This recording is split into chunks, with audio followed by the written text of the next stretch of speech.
Okay, so we're going to get into the meat and potatoes of what this chapter is about. Okay, we're going to talk about the introduction into the justice system. Now, remember, this is not going to give you every single nook and cranny.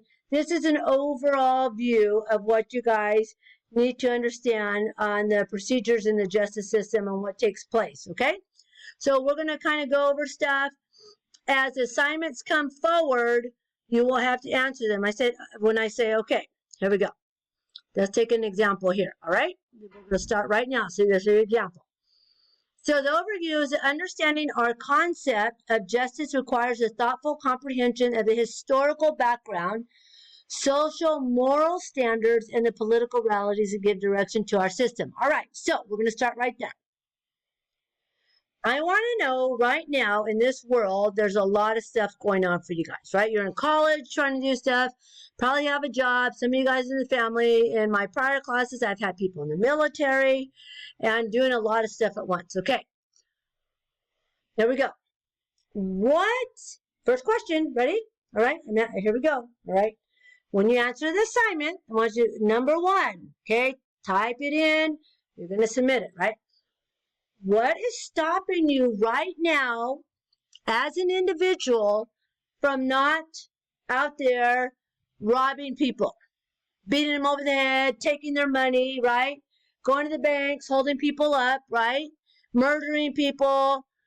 You name the gamut, right? Now, hold on. Okay, hold on. I've had people in my classroom who have been to prison. Yes. There's nothing that says if you've been to prison, you can't come into a criminal justice class. Very insightful that I've had these people in my class that, and not just one, several over the years, right? Gotta tell you a quick story, okay? Because I do get, I'm sorry, ADD, teaching my class, right? A lot of good stuff's going on. Talking. In the class, you get that interchange, that excitement, that energy. I'm talking to, here's what I'm talking to. This. They told me to pick something, and then you put it on the top here. This little girl, go get them, right? So it looks like I'm connecting with you as an individual, and I'm talking to that. In the classroom, we're like right there. What's happening? Okay. So, got a student in my class, right? Seems very, he wants to know what's going on. He's all enthusiastic and this and that and the other thing. I was like, all right, cool. This guy's going to go somewhere, right? So I'm at work, right? And part of my job as a lieutenant at that time is that the body cameras that the police officers wear, right? Beep. See what the police officers are doing. Here's what's happening, right? Anytime there's a use of force, we have to sit back, play the video, what the officer did right, what they could be trained on to do better next time, right? So I'm watching this video going, officer's doing pretty good. Chasing bad guy, calling it in, chasing bad guy. And the bad guy starts running over the fence, right? He grabs the fence and, God, I love when they do this. He looks back to see where the cop is, right? So bad guy's running, grabs fence, and he looks back. When I'm looking at the video, guess who the bad guy is? He's my student in my class, right? So I'm like, wow, look at the bad guys now on the film. This is a guy in my criminal justice class, right? Which I thought was fantastic. Well, never came back to class. Why? Well, he's in jail, right? But it's still fascinating to me of people going out there and committing crimes, especially if you're taking my criminal justice class. You're in my criminal justice class and you go out and do crime, right? And it wasn't his first crime or second crime or third crime, but anybody can get an education. All right, so here we go back to the question. All right? Why aren't you guys out there committing crime? And I God hope that nobody's taking this class because I've had stupid students like, I have committed this crime. And this is what I did. Hello?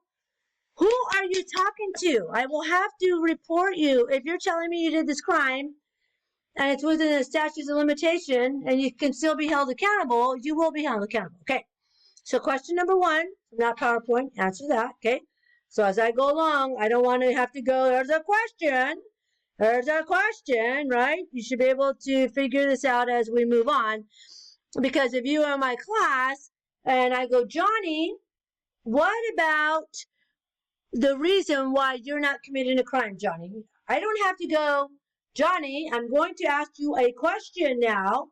So get ready, Johnny, to answer this question, right? Should be pretty obvious when we go through, right?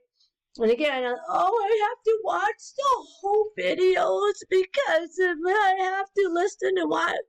Wow. And I get students texting me, do I have to watch the whole video? It's American. You're an American. It's America, girlfriend, right? Boyfriend. You don't have to watch the videos. Then don't ask, well, what are the questions? Then they ask me, well, then what are the questions? You've got to be kidding me, right? Give me, right? The law enforcement class. Nothing's going to come easy at all. All right, so what is your definition of the moral standards of what's going on now, okay?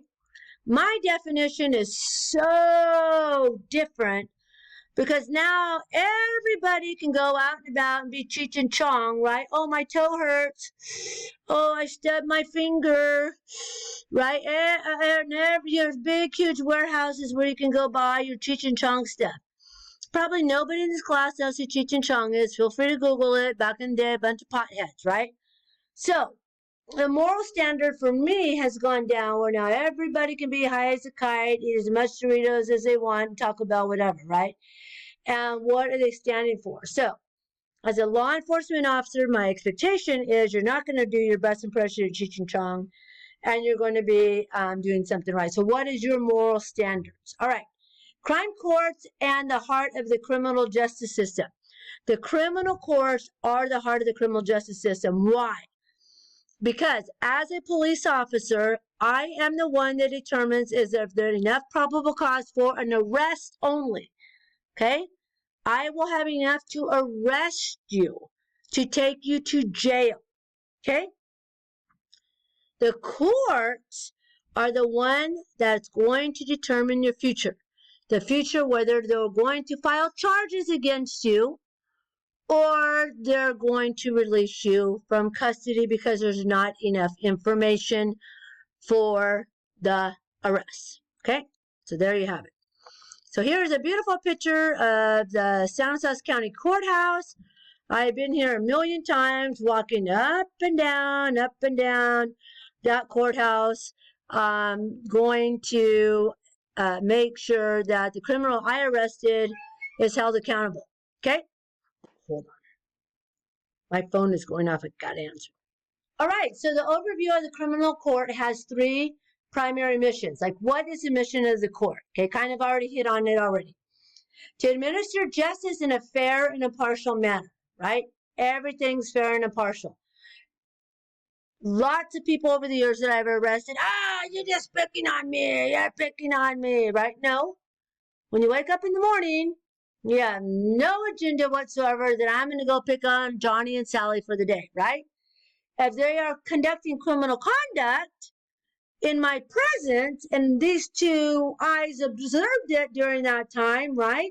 That's what brought the attention to you. Not just driving around, oh, where's Johnny and Sally? Because I just want to pick on them today because I have nothing better to do, right? No. So when you go to court, justice is the same.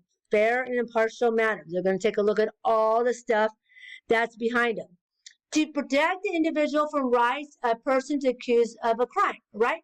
So when a person's accused of a crime, the police officer has rules that they have to follow in order for the arrest to be valid, or else the case is kicked out, okay?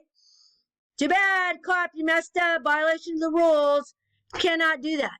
You do not want to be known as one of those police officers that has their cases rejected because you did not follow the rules and therefore bad guy goes away, okay? So let me give you an example of the rules. All right. You stop somebody for running a stop sign, okay? Stop them for running a stop sign. Hi, madam, sir, or sir, madam, or the, he, she, they, the, whatever the case may be nowadays, okay? driver's license registration. The reason I stopped you, I don't know if you saw, there's a stop sign there at the corner. You ran through, did not stop at a complete stop where all wheels stop behind the limit line, and you coasted through. Can I see your driver's license registration, please? Oh, officer, I didn't. Whatever the excuse they give, okay? And then here's a ticket, and now it's like, oh, I want to search your car. Okay, what is the reason why you want to search my car, officer? Oh, because. Well, I don't want you to search the car. Get out of the car! Right, get out of the car now. Okay, what's going on, officer, right? I don't want you to search the car, officer. Get out of the car, do it now, right? Okay, guy gets out of the car. Officer searches the car, and lo and behold, finds a gun, right? Gun's loaded under the right front passenger seat, and they arrest the guy for possession of a concealed weapon. The gun is then turned in. They found out later that gun goes to check on ballistics. The ballistics come back to matching that used in a murder of murder victim X. And now the guy who ran the stop sign is now arrested for murder. Woo! What a great thing. Justice is going to be done, murder off the street, right? What do you think happened in that instance that they will not be able to tie that weapon to the suspect? Tell me. Question being asked. Okay? Asking a question. I know it's not, so I'm asking you a question. So you're going to need to answer me, right? Can you answer me right now? No, we're not in class, right? If I ask Sally, hey Sally, what do you think? Johnny, what do you think? Right? It's your turn. Answer the question, okay? Why wouldn't that stick? Why? Okay? Because here should be part of your answer, right? To protect the individual rights of the person accused of the crime. So what rights of his need to be protected? Okay? So I want to see your responses. See, great. Good job, officer.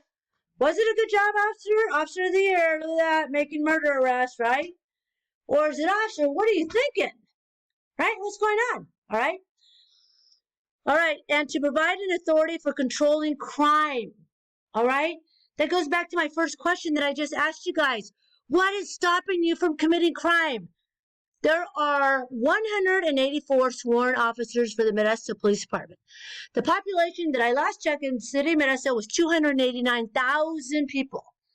That's not the influx of people coming to the mall for the weekend, people coming to the college, whatever the case may be, right? You can go up and down for 184 officers who are not all working at the same time, who are not all there at the same time, right? What's stopping all the people from committing a crime? What's stopping you, right? What is stopping you from doing it? All right, so let me stop here. We'll upload this puppy.